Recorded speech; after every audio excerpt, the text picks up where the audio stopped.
IGT, baby.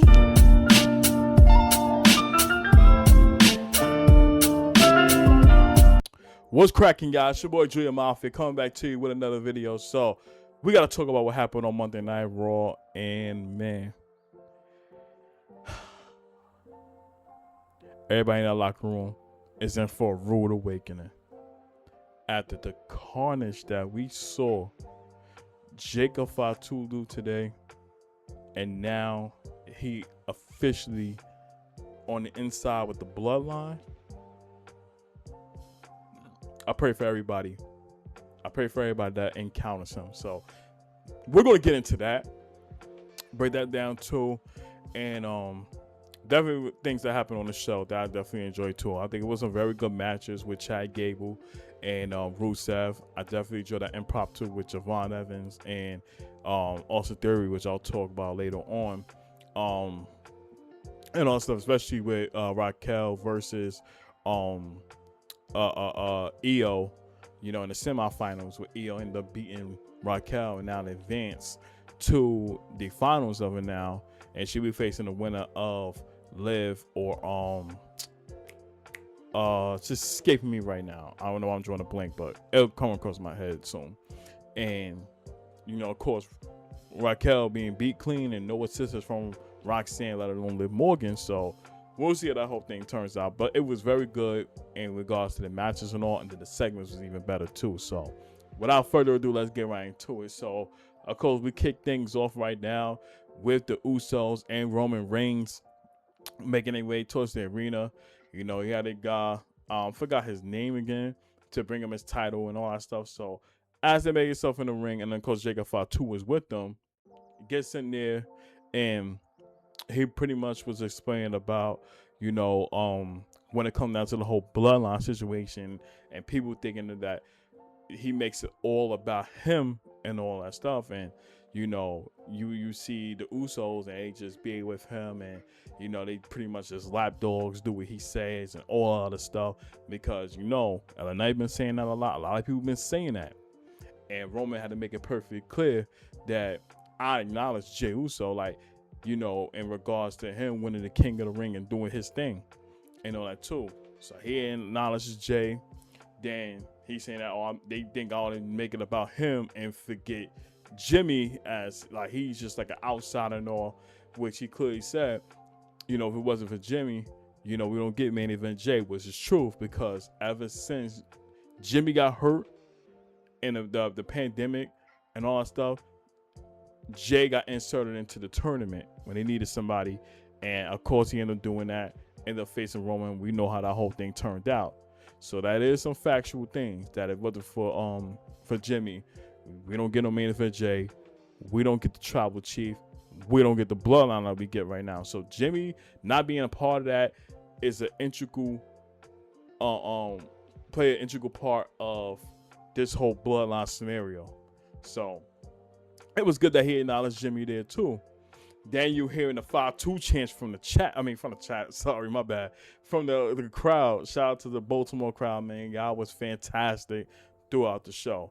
So of course Jake took notice of that and was saying, yeah, like let's talk about Jacob Fatu, acknowledging the fact that he wasn't running by the plays and all that stuff and wasn't listening to us, and even said you should be acknowledging us and all that stuff. And you see Jacob had that look on his face, and he ready to really pack up Jey. Then that's when Roman steps in front of him and says, like, you don't want to listen to the twins, you don't want to acknowledge them. And Jacob snatched away the mic out of Roman's hands, and now he looks pissed, like, yo, what the fuck was all that for? And let it be known that I don't listen to the Usos, I don't acknowledge them. The only person I only listen to and acknowledge is my OTC, Roman Reigns. And Roman seeing that and realizing how serious Jacob Fatu is about this, man proceeded to grab a box. They didn't know what it was in there. And when he opens it up, it's a Ula Fala.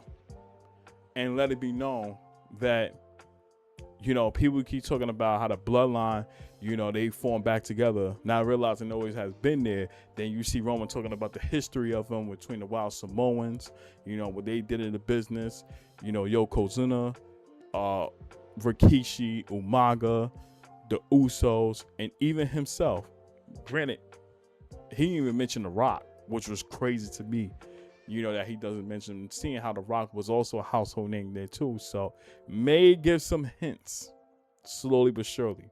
But he said all that and let it be known, like, you know, 20 years from now, your kids and my kids gonna be tag teaming together and all. That's when the bloodline gonna continue. And let it be known, like, you know, you always look at yourself as an outsider. When it came down to all of this, he says, not anymore. And says, with this Ula following right now, like, you're an insider now. You're a part of the bloodline officially. And doing that, it made Jacob feel like he had the Infinity Stones when he put that Ula follow on him. So much so, when it was all said and done, they put the ones that they leaving out. You see Roman leaving out, and he daps up Eric Andre, you know, one of his close friends that he filmed Street Fighter together with. So daps him up and all that stuff. Then he looks at Jay and try to, you know, dap him up too. And Jay looked at him like this little mean mug face too, which was crazy. And I wanted to bring this up. As that whole thing went down, Jay's face looked so disgusted. Like, he kept looking at Jacob like, yo, are you really serious right now? And that was the same look he was giving for Sami Zayn when he was an ordinary Uso, you know, years ago, a part of the bloodline. And remember, it took him a long time for where he could change his attitude up. So you kind of get that same energy with Jay, like that same crash out energy. So as they living out, Jacob Fatu, he ended up stopping because Eric Andre tried to show him some love. Man's even was grabbing the Ula Fala from, and Jacob got so pissed at it, he proceeded to grab this man, throw him over the barricade into the ring, starts to pack his ass up. Then, you know, as you see all the security guards, all of them, and Adam Pearce comes into the ring to try to stop him. He about to go up there to hit Eric Andre with a splash. Then Roman gets onto a rope to tell him, stop, don't do it. And we thought that was like gonna be it of that. Then Roman says, yeah, fuck it, go ahead and hit him with a splash. And Jacob proceeds to jump off the top rope and squishes Eric Andre right now. And at this point right now, you had to throw the X up on him. And he is a non-WWE superstar, but he ended up getting packed up for his troubles just because he was trying to show love to Jacob, and instantly got sent to the upper room. So when that was all said and done, Jacob is out of there, and Roman, you thinking after that happened, he goes out to let it go and go on by his day. Nope. Man says, you know what? Hit him one more time. And Jacob goes right back in there, goes on the top rope, jumps over, hit another splash on Eric Andre, and he's just done. And Roman just laughing and just talking his shit in the camera, saying that, you know, you mess with us, this is what's going to happen. I'll run this shit, like, just all farms the whole time while Jacob packing niggas up. So now you could just tell everybody in the locker room is in for a rude awakening now. Like, now that Jacob's like the enforcer right now for Roman, this is dangerous. And remember, this was the same thing Solo was. But I felt like in this case for Jacob, he's more dangerous than Solo was as an enforcer. I think now he goes up a couple notches because he's willing to really destroy you if he has to and don't have no remorse. So, you get to the backstage segment, you know, with Roman and the Usos, and he pretty much was saying like, what was that about? Like, you know, for Jacob, he wasn't following order from us too. Like, I thought we were going by the same play. And Roman saying, "Nah, I'm called audible for this," and let it be known, like, you know, he gonna go follow orders from me, and puts it out there like, while we on the same subject, y'all not doing anything about this whole LA Knight situation.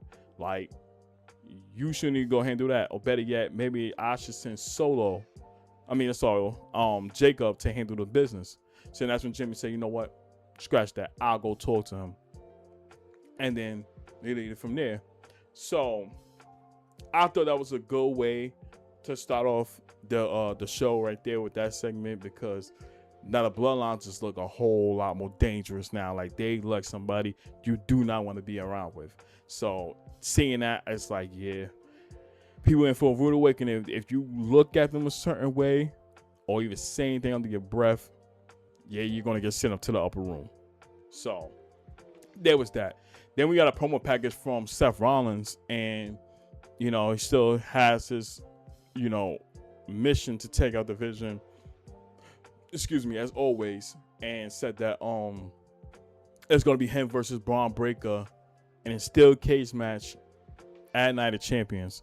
So, in my opinion, I feel like if this is going to close out this whole situation between Seth and Braun Breaker, we need to see some color in this match. We have to. Their feud has been going on for so long right now to where we do not see no color. So I do expect that, and I hope this match is good. And, you know, I would want Seth to come out on top, you know, so he will look strong right now and, you know, turn his attention to potentially facing Roman right now for the title. But we'll see how that whole thing turns out. So there's that. Then I already alluded to the fact that you know, about the match with Io and Raquel, and Raquel taking that loss to Io. You see in a segment backstage where Liv Morgan's talking to Roxanne, and she pretty much was saying about, you know, it kind of sucks that, you know, Raquel took that loss and all that stuff, but you know what?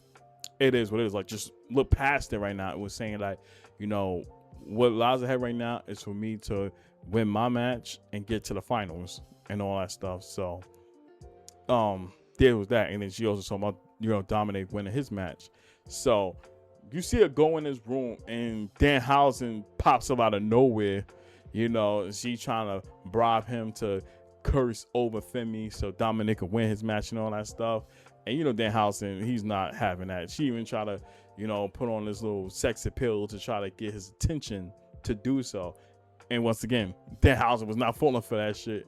And we're saying that if you want that to happen, you gotta go give me some human money and all that stuff. Put me in your music videos, all that type of stuff, in order for that to happen. So Liv wasn't having it and just walked out of it. I thought that segment was hilarious. I enjoyed it for what it was. So there was that. Then, of course, LA Knight was gonna be there right now. He having a conversation with Adam Pearce, and he's upset right now, thinking like, he still had any parts of the bloodline and all that too. Even bringing up Solo in this case because of what happened, you know, in his match for the King of the Ring tournament and losing, and how, you know, Solo, Samoa Spike, him and Jay ended up winning the match. So he was very pissed off with that. So you know he has some shit to say and he was gonna get it off his chest.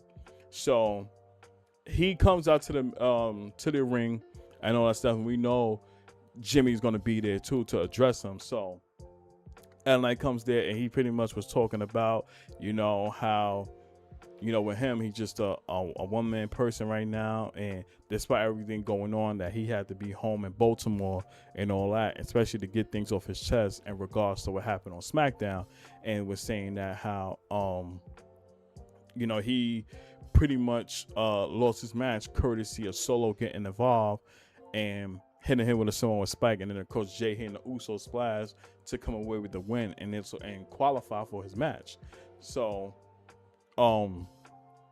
he was already upset and talking about how, you know, the odds always stacked up against him, whether he's facing the Bloodline, MFT, Bloodline 2.0, Division, all of that stuff. And so despite that, you know, I wanted to take on everybody right now. Like, I don't give a damn who it is. So as he's saying all those things right now, here comes Jimmy. So Jimmy comes out there and just let it be known, like, I had nothing to do with Solo, you know, with the whole Samoa Spike thing, because that's what LA Knight kept thinking, like, yo, did y'all have something behind that, like, in regards to doing so? He was saying no, like, It was on our hands and all. And also, Jake LA Knight brings up that if I was to go and pack up Solo right now, would y'all get involved and all that happened? And you see the little hesitation from Jimmy when LA Knight brings that up. So he kind of was trying to say no, but in Spence he said yeah, so to speak. So you could tell that was some little hesitant, from Jimmy there. And LA Knight let him know, like, listen, none of that what y'all say matters. And I'm coming right here on a mission right now, and I'm not gonna go pack up Solo. So if y'all get involved, y'all gonna be a part of it too, whatever the case is. Then Jay comes out there and crash out Jay's in full effect. You already know he heated at Jacob, but he gonna take all his anger out onto LA Knight. So he gets in there and he tell him straight up, like, you heard what my brother said. We had nothing to do with Solo doing that, doing what he did in the match, and you can hear that's some with Spike. But I'm gonna tell you right now, you're not gonna come sit here and keep talking shit and say we ain't gonna do anything. So you already know LA Knight now is fed up right now. He's not trying to hit shit with Jay trying to say, and now it started to get out of hand to the point where you see Jimmy trying to hold back LA Knight, and he's trying to say, you know what? I ain't trying to hear what you say. Get the fuck out my way. Moves Jimmy out the way. Him and Jay start going at it back and forth and all that. And Jimmy saying, no, fuck it. Hits him with a super kick and all that stuff. So now he's telling LA, like, well, look what you made me do. Like, this call could have been avoided if you just would have had left things where it all. Jay ain't trying to hear that shit. Man proceed to get a chair. Goes into the ring trying to hit LA Knight with it. But you see Jimmy trying to, like, really, like, push him back, like, don't do it. Like, we can leave it like this. This is not our problem right now. Just let it be right now. So as that whole thing turns out, you see LA Knight was able to take advantage of it and grab the steer chairs and try to pack up both Jimmy and Jay with it. And once that's done, the minute he turns around, you see Jacob Fatu out of nowhere locks in a tongue and death grip, and at this point the saxophone got loud for LA and he just got dominated. So you looking at Jay and he's like, what the hell he's doing here? Like telling Jacob, what the fuck you doing here and shit like that. And Jacob looking at them like, this is how you get it done, and left out. So that was crazy to see there.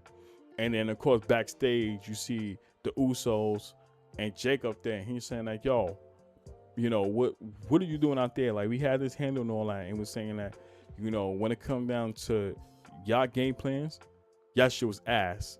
So I had to do it the OTC way and pretty much pack them up like that. So now it's like, if you think Jacob is not as dangerous as he was before, now just got a whole lot worse. And he even later on the show links up with Roman, and Roman said, did you get it done? And he said, yup, I took care of business with LA Knight.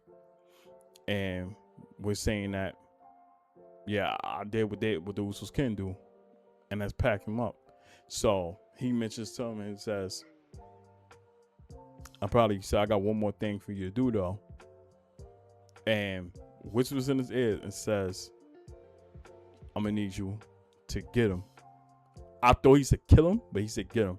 Now we don't know who is he delivering that message to, because all I know is that the match that was coming up after that was Oba versus Dominic in the main event. And I thought Jacob was gonna get involved with that and try to pack both of them up, because seeing his mentality and what he's been doing on Raw, you just never know what happens.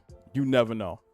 So there was that, but he didn't get involved with that. So hopefully we do find out sometime next week, or probably on SmackDown. So Only time going to tell. I did, like I said, they did an impromptu match with Javon Evans versus Austin Theory, and Javon was there and he was talking his shit, letting him know that that he faces Jay next, and whoever win that match will be in the finals. And said, I'm pretty much is gonna put BTA towards you, and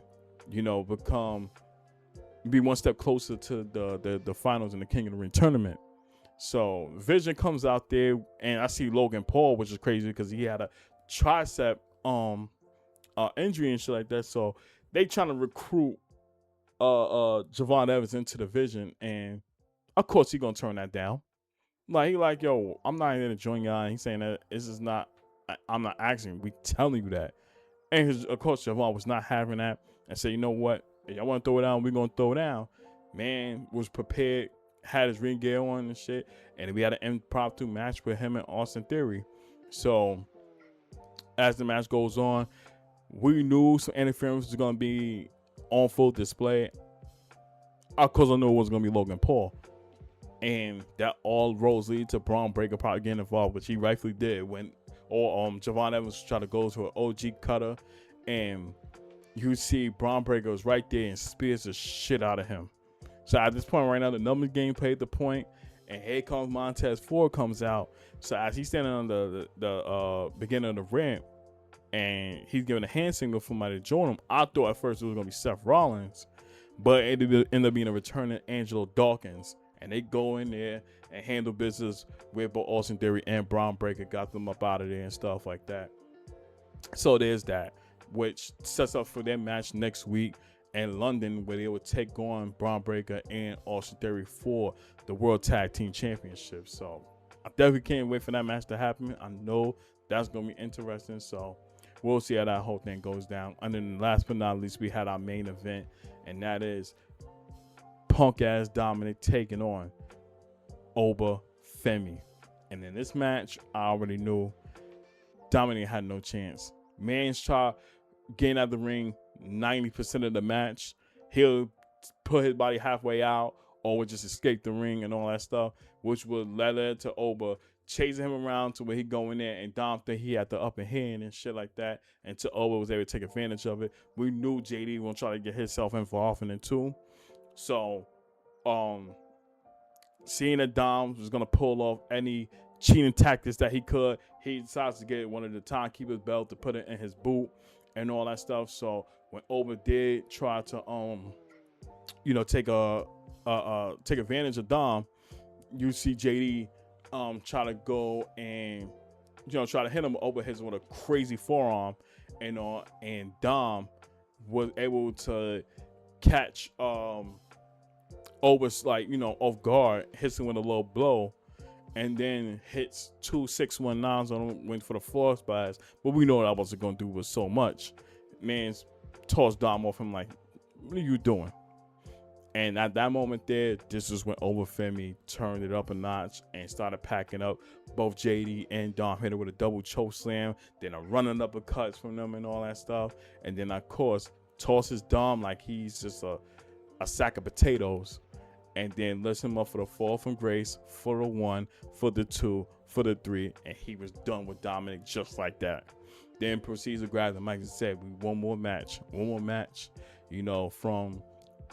being crowned the new King of the Ring, being that ruler and all that stuff, and even sending shots to Brock Lesnar, let him know, like, this is your time right now. We tied 1-1, and we're gonna face each other.